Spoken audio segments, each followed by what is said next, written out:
Welcome to the pilot episode of the Pit Pros Pod. My name is Dan Frampton. I'm going to be the host of this thing. I have a YouTube show called Pit Pros, and this is the podcast, sister show of that show. So with that being said, I thought the best thing to do would be to have my actual sister on this program. So this isn't going to be the actual format of the show going forward. I just wanted to test out to see if I can make a podcast about the show that I do. So that's what I did. I sat down with my sister and we talked about the episodes and the nicknames that all happened on YouTube, on my YouTube channel. And we had a pretty good time. There were a few minor audio issues, okay? I ended up sounding like I'm in a tin can for a little bit, and then that goes away, and then an echo comes in, and then that goes away. It all fluctuates up and down, which is really fucked because I didn't touch any of the settings or do anything weird while I was fucking recording this thing. But when I was listening to it back, it was all fucked up, and I was like, well, whatever, dude. It's a pilot episode. I'm going to throw it up anyway. So here we are. This is me, my sister, talking about the Pit Pros. Okay, so we're just gonna jump into the whole podcast portion of this thing right now. We're here with my sister. She's the Pit Pro fan. She likes this stuff for some reason. How's it going? You're Nicole Frampton. I am Nicole Frampton, and I'm a huge fan of Pit Pros. Hell yeah, man. Thank you so much for always watching and always engaging with the show. And when I was thinking, oh man, I want to do a Pit Pros podcast, you were definitely the first person that I wanted to have on. So thank you for joining me so much right now. Oh, you're very welcome. Thanks for having me. Absolutely. Can you tell me what you're eating right now by any chance? It looks like you got some Oreos on the go. Yeah, an Oreo cookie. An Oreo cookie. Are you dunking? No. No dunks. All right. Well, that's all right. Well, I got water. I could dunk it in the water. That seems a little disgusting. I don't know if you should go for the Oreo water combination. Yeah, I'm not going to do that. No, that sounds wise. But we're here today to talk about mosh pits, and in particular, my mosh pit show. It's called Pit Pros. It's on YouTube, and we're going to talk about some of the characters that I've come up with so far. And when we get to the ones that my sister actually created, we're gonna go into the deep dives of her brain and see how she came up with these wonderful nicknames. So how does that sound? Oh, I can't wait for this shit, man. All right, this sounds like a lot of fun. It's going to be my first time doing a podcast. It's going to be your first time doing a podcast. So we're just going to friggin' go from the very first one, which was the Drain set from the LBD Festival, where we met Bushels of Fun, Rolling Thunder, Corn Guy, Mustache Mountain, to name a few. Corn Guy's my favorite. So out of those ones, I think, Corn Guy, I think, is your favorite. Can you tell me why Corn Guy resonates so hard with you? Well, the nickname, it was perfect. Well, I just like how he held his own, right in the center, just going. You're right. He really did. Once he was in the middle of that pit, everybody knew to stand clear of Corn Guy. It was Corn Guy's moment. He was here to throw some arms. He was there to throw some friggin' arms, man, and everyone was staying clear of Corn Guy, and it was just epic. Yeah, Corn Guy was so dope.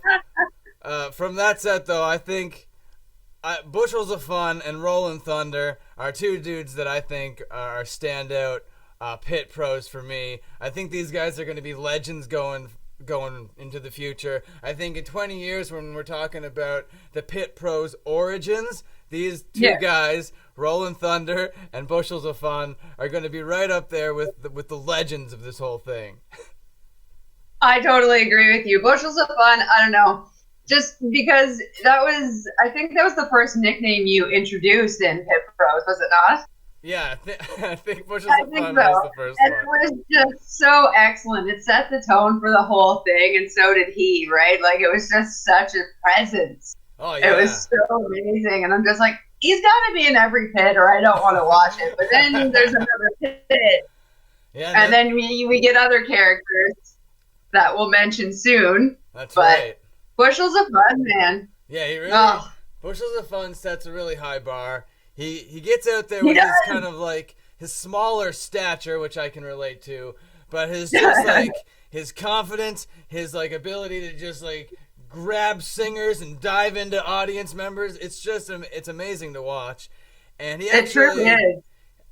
Him and Rolling Thunder both followed me on Instagram, and they're both very chill guys. I like these guys, so big shouts out to these guys right now. But we're going to move on to the second set, which was from the same festival on the same night. One Step Closer, my favorite straight edge band right now. I love these dudes, but right now... Oh, that was so good. Yeah, you like One Step Closer? Yeah, so good. Yeah, they're so dope. They're actually Munchie's favorite band, too. They have such a refused vibe, but almost new. I don't know. New but old, but I don't know. So good. Those guys are talented motherfuckers. Yeah, I love those dudes. And from that set, my favorite ones that we met were also all the same ones from the last set, from the Drain set, were in this one. But Bleach Bowl. Yeah. Bleach Bowl was a standout. Oh Bleach Bowl. Bleach Bowl. Yeah. That was so good. He's not very memorable, but when you remember him, you're like, oh, yes, I love that Bleach Bowl. And this is where we also met Ed the Plumber. He's also one that you forget because he's a very normal guy, which is why I gave him the name Ed the Plumber. And this is where we meet the gang that we're going to see in all sets throughout all the universe of hardcore. We met the Hoodie Goons. Hoodie Goons. Hoodie Goons are classic. Hoodie Goons are crucial. You need them in every pit because they just kind of break it up, you know what I mean? That's right. They're unpredictable. Because they have the hoodie, you don't know if they're a reserved mosher. You don't know if they're a crazy maniac. Are they going to do a somersault? Are they going to do a corkscrew? Are they going to fucking do a cartwheel? Who knows with the Hoodie Goon? You never know what you're going to get with one of these guys. Because their hoodies are always very generic and solid colors, so you don't know if they're like a corn guy or if they're like Bucket Hat of Fear. Like, their shirts tell you nothing. Oh, that's right. And we're going to get into Bucket Hat of Fear in a little bit, but there's still one more set before the Bucket Hat of Fear set. There is the Turnstile set that introduced us to Brian Boitano, Crab Betty, and British Soccer. Crab Betty. Yeah, tell me about Crab Betty. Why is Crab Betty so sick to you? Well, first of all, excellent name. Second of all, thank you. It's just the name, man. Like, I don't know. I couldn't have found a more perfect, more suitable name for Crab Betty.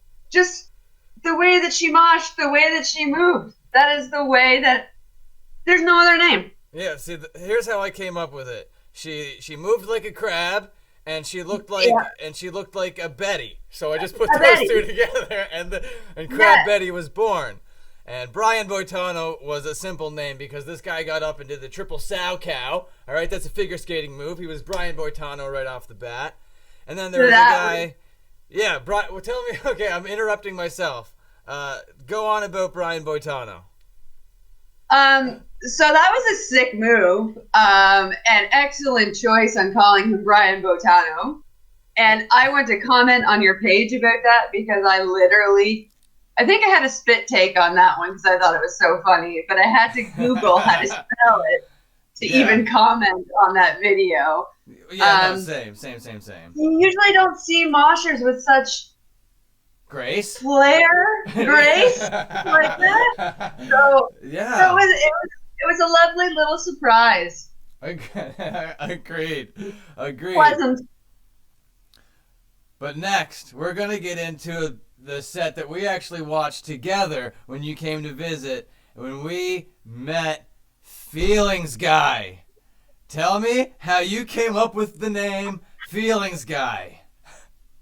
Man, how could you not come up with that name? Like, he was just side stage feeling the vibes, man. He wasn't there. He wasn't there just because he wanted to mosh. He wasn't there just because he wanted hardcore. He was there because that shit hit home. He was there because those lyrics were having him doing remember? Almost the emo vibe. You can almost see it. Like, I would definitely see him in the back of a Taking Back Sunday concert and just like taking it all in and not telling any of his friends. Just there feeling the feelings. Yeah, absolutely. Passion is definitely what Feelings Guy had. And that's one thing that like a hardcore band and especially a hardcore audience member needs to have. They need to have a passion for hardcore, a passion for the culture, a passion for this thing, but also just like a passion for the music. That really helps. And Feelings Guy just had it all in one big hand motion through the hair. You could just tell how much feelings. One fell swoop. That was Feelings Guy. One fell swoop. I swear. Yeah, he had the heart and soul of that whole show. Even though he left for a little bit. Yeah, you're right. He did leave for a little bit, and I discovered. But he had a big ass comeback. Yeah, he did. But like during our first watch or two, we didn't really see like where did he go. But after I watched it 3 or 4 times, it turned out that he did a little bit of a dive. That's right, and I think he got hurt. He was like, okay, I did my one dive. I hurt my elbow. My LB poo is a little bit sore. That's okay. Yeah, so he feels his injuries even times 10 as well. Like, he's Feelings Guy, man. He went and he took care of it. Exactly. That's what I was just about to say. Yeah, he's Feelings Guy. He's gonna go feel his injuries. Yeah, he's gonna go feel his injuries. Yeah, damn right. We also met, what was his name? We talked about him earlier. Oh yeah, Bucket Had a Fear. Bucket Had a Fear. But you know that guy is just terrifying. He's no hoodie goon. Like hoodie goons, like I was saying previously, you don't know what to expect for them. No. But Bucket Had a Fear, he delivered. Yeah, he was there to guard the front. He was there. He was the bouncer. No one was coming close to Bucket Had a Fear. But these two dudes... He was the bouncer. Sure. These two dudes had nothing on Sexy Baltimore Tourist. Sexy Baltimore Tourist came in with his Orioles jersey, all buttoned down, no shirt on underneath, and just being sexy. Question. Answer. So do you think he accidentally stumbled into a hardcore show and was just like, all right, guys, I got this? No. Like just a random tourist finding a fun time? Or do you think he was like into hardcore? Yeah, no, I wish it was the first one, actually. I wish he was just like, saw a poster and saw a bunch of kids and was like, oh, what's going on here? And just popped on in. Yeah, I don't think that's what happened because This Is Hardcore is like a festival, and he was at multiple nights dressed differently. So he came to... Well, no, I know, but it's just... Hey, what do we got over here? What? Oh, you guys are doing a concert? What, she have the music? Oh, that's so funny. And then the next video, the next Pit Pros, was from the same festival, the Kaonashi set, where we saw the return of Feelings Guy. Now, tell me how you felt when you saw the return of Feelings Guy. Okay, so that was an epic Pit Pros for me because as soon as it hit that breakdown part and all the hoodie goons were coming in and feeling all the feelings, I remember texting you and going, this is where Feelings Guy should make a comeback. And literally, not even 15 seconds later, you're like, the return of Feelings Guy. I lost my fucking shit. I was like, yep, of course. Of course. He just hears that and appears. Yeah, I remember. He could have been in fucking Carolina and then heard that breakdown and was like, here I am. There was just so much feelings in the room that it just Feelings Guy spawned out of nowhere. Yeah.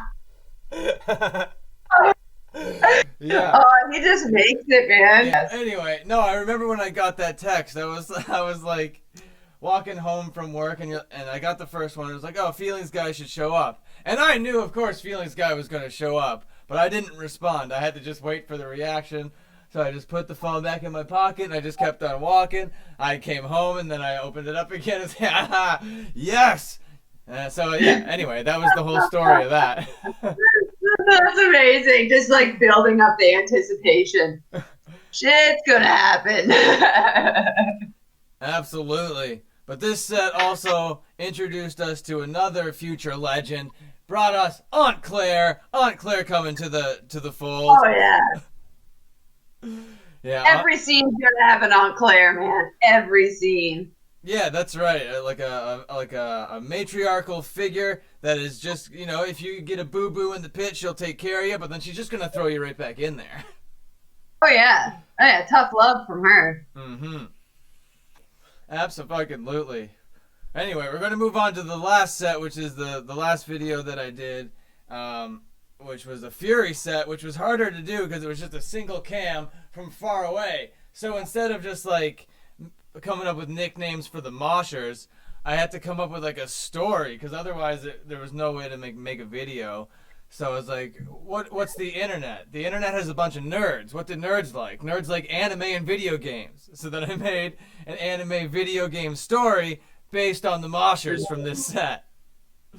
It was good. I mean, what you did with a single camera and how you made it work and edited, excellent. Yeah, it was tricky. So basically it was a video game where the playable character that you were playing as was Samurai Boy. The character that you interacted with was Fanny Pack Annie. The character that you were going up against was Struggleville because he struggled every time he entered the pit.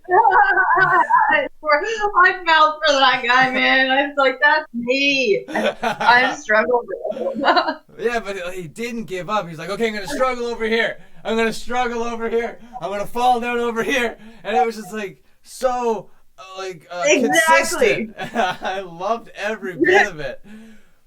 Consistent struggling, man. It was fantastic. Well, poor guy, but he kept going. That's what was fantastic. Yeah, exactly. That's what makes him a top tier mosh pit professional. Mm-hmm. All right. Well, those were the sets. Do you want to? Who's your all time favorite out of all the ones that we talked about? What's your favorite nickname? Well, I feel a little biased because it's mine. Yeah, no, for Feelings sure. guy, man. Feelings guy, but sexy Baltimore tourist. That's just the funniest fucking name. Oh, we Out actually of all of it. we missed a set. We missed the Sunami set with Tyson, Hugsy, and Spin Kick Mafia. Oh my god! How can I forgot my favorite episode?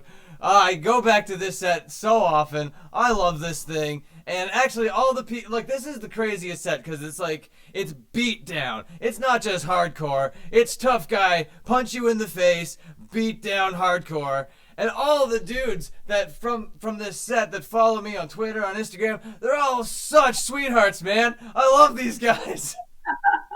That's so ironic. Yeah, it's amazing. I love it. I've been listening to Sunami a lot more on the old Spotify, getting a lot of entertainment value out of this band. I love them a whole lot right now. That's great. Yeah, they offered a lot of energy. I mean, I remember when we first watched that together when I was visiting, and we didn't realize that it was a Halloween show for like the first couple seconds, and I was like, my god, that guy actually brought fucking boxing gloves.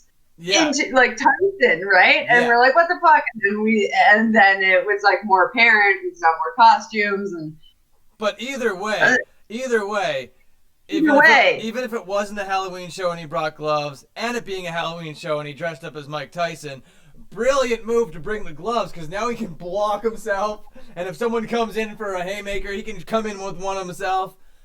Yeah, he's got himself covered, man. It was a brilliant costume. I hopefully well thought out because he knew that this pit was going to be a friggin' fist bash. Yeah, exactly. And so that's the thing about this set that I want to talk about. Frozen.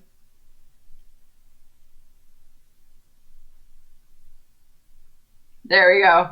Okay, I'm good. I don't know if that's happening in real time or fast time. I'm doing the video catch up. I'm doing this right now. I'm doing this right now. We're good. This is happening. This is happening currently. Just go into a pit doing that, and we'll have the best nickname for you. Yeah. Yeah, Chopper. that would be a Slap pretty, chop. that would be a pretty good signature maneuver. Oh, I love it. Oh, What man. was that guy's name from Slap Chop? Oh, Vince. Vince. That's what I would name you. Vince. Yeah. Vince.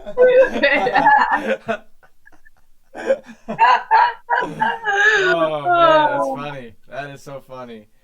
Oh, ShamWow. So we were talking about Sunami and that set and it being brutal and like probably the last mosh pit I'd ever want to catch myself in. Yes, exactly. That brings up the point of crowd killing, and you know when people go after people in the pit and kill them, you know. And here's my take on that. Generally, it's a bad thing. Okay, generally it is not a good thing to go after someone in the pit, of course. But when you're going to a band like Sunami, or back in the day like a band like Madball, you know what kind of set you're going to, okay? These guys have like a reputation. There's fists going to be thrown. That's why they're called beat down bands. If you don't want to get beaten down, you don't go to the beat down set. Yeah, exactly. Right. Exactly. But if you go to like a My Chemical Romance set and like a little jump pit comes out and then someone just clocks you, that's clearly wrong. Clearly a violation of that pit code. Yeah, exactly. So I don't know if I'm way off base there. I don't think that's a hot take. But when I posted this video on r/hardcore, a whole like crowd killing conversation came out, and it was just like, oh wow. What are you talking about, guys? Like, yeah, the bands that have fighting during their set have always had that. That's always been a thing. And the bands that don't really shouldn't. And there's like two different worlds. There's two different bands. There's two different sets, two different scenes. So I don't know why everyone was losing their mind. But Hugsy did go pretty hard on one kid for sure. He did. Yeah, for sure. Buddy hugged him afterwards. So. That's very true. But I mean, like, he punched him. He kneed him. Am I him. setting the bar too low here? But yeah. Okay. Yeah, he did. He swapped him. Swap. I don't know. He swapped and flapped him. He vinced him. Oh, you goddamn right he did. All right. Excellent stuff. All right, well, that's all the pit pros that I've done so far. And I think what I'm going to do going forward with this podcast is every pit pros that I do, I'm actually going to like listen to a record from that band and do maybe a little bit of research and then come on and do a podcast where I'm not just making jokes, where I'm actually like talking about the set and talking about the music and all that sort of stuff. But that's sick. I think this is a good way to just kind of get this shit rolling. But Agreed. But now that I have you here, though, do you have like your personal favorite mosh pit moment or memory that you've been involved in back in the day? Does one like stick with you? Oh my God. Well, yes, it would have had to have been at the House of Rock. And I mean, remember how small that room was, right? And I think it was Closet Monster? Yeah, that sounds about right. I think it was Closet Monster, and the crowd got really, really rowdy, and it was a super fun mosh pit. But then, I don't know if it's memorable for a good reason or a bad one, but I broke my foot or my toe or something, or dislocated a shoulder. Something crazy happened in that pit. Oh, I dislocated my shoulder, and you and Wallace put it back. Okay, that sounds like something that would happen at a House of Rock show. Yep, for sure. Yeah, I don't know. It was just a super fun set and super memorable, and that's just the first thing that came into my head. But I'm sure there's probably, I don't know, man. That's a long time ago. Oh yeah, no, for sure. So many pits. So many pits. The one that like jumps out to me right away would be kind of the first one that I've ever seen, which was at the Arts Guild, which was a Taste Like Burning set. And I remember, yes. And I never saw anything like that before in my life. And I was hooked, and then every weekend after that, I was at a show. So that was that. And, yeah. Yeah, fuck, man. Taste Like Burning. Yeah, that's so true. And for me too, actually. Now I'm remembering, because my first show was also a Taste Like Burning show. I remember I went with Kyle Large. And I was like, what the fuck is this? This is incredible. And it was, yeah basically, like, yeah, kickstarted everything. Yeah, I agree. For sure. And as we're rolling out here, coming up on the half-hour mark, when I'm watching a set and I need to find a good, like, pit pro, and I need to find a good nickname for someone, I don't know, man. What should I be looking for? What stands out to you as a good mosher? As a standout pit professional, as it were? Someone with intent, like, you gotta see it in their face, man. Like, you know that someone is, like, in it by, like, you can see, like, they either have their lips pursed or their eyes are darting all over the place, or they're just dead center doing a fucking haymaker or something. It's all about the facial expressions, man, I think. Yeah, oh yeah, for sure. I like that. Intent, for sure. No one like when, like, before you get up on stage, you know what your whole path is by the time you've run up on stage, done your thing, and dove off. Like, yes, that kind of intent. No one likes that, like, you're up there and you're stepping here and stepping there and going back and going forth. That's how you turn into a struggleville. Okay? That's how you fucking, like, that's how you lose a face. Someone who's confident in the pit, man. Confident. Yeah, exactly. Intent. Absolutely. And, like, they don't have to be the best mosher, and they can be flailing and chopping like a Vince, but, man, if they're confident and they have intent, they're the next Brian Botano or Bushels of Fun. Like, those guys. You're goddamn right. They're the next Brian Boitano or Bushels of Fun. And with that, I think we're going to come to the end of the very first Pit Pros pod. I'd like to thank my sister, Nicole Frampton, so much for joining us here tonight. Did you have any fun? Oh, it was so fun. Okay. Oh, it was so fun. I love Pit Pros. This is like my favorite thing on YouTube, or my favorite thing ever. Every Wednesday I look forward to this shit. It's so fun. It's so funny, and being a part of it is super cool as well. Hell yeah. We love having you here, Munchie. And I have Munchie over there in the corner. He was feeling too shy. I don't think he's going to get involved with the podcast side of the business. I think he's going to stay over there. And that's okay. That's cool. But yeah, with that, I'm gonna say bye now. See you later. All right. Bye. Thanks for having me. Okay, and that was the podcast. That was the show.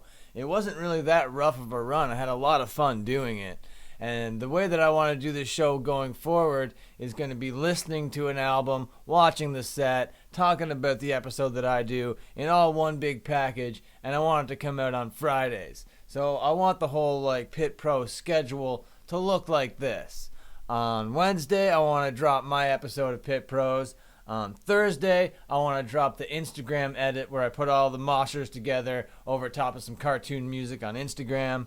And then finally, on Friday, I want to cap off the week with one of these podcasts. Wouldn't it be so sick if some people that were in these videos as Pit Pros were to join me on this fucking podcast and talk about their, like, experience in the pit and talk about, like, the nickname that I gave them? Wouldn't that be fucking awesome? Doesn't that sound like a fun time? I think so. So that's my vision for this and where I want it to eventually go. But I'm not going to rush that. I'm going to do a couple episodes by myself for a little bit, and that's how this is going to look. It's just up on YouTube right now, and if you watched it all the way to the end, leave a like on it, subscribe to the channel. There's going to be more Mosh Pit content coming up all the time.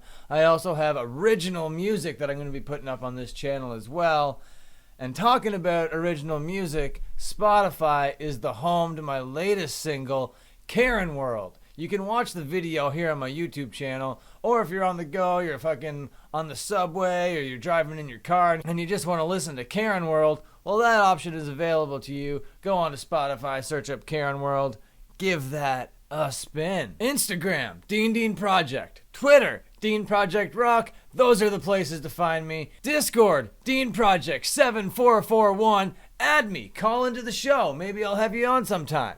Okay, well, I've never really done this before. I've never ended a podcast. How do you do it? Do you just say bye and then click stop record? I'm going to try that. See you later.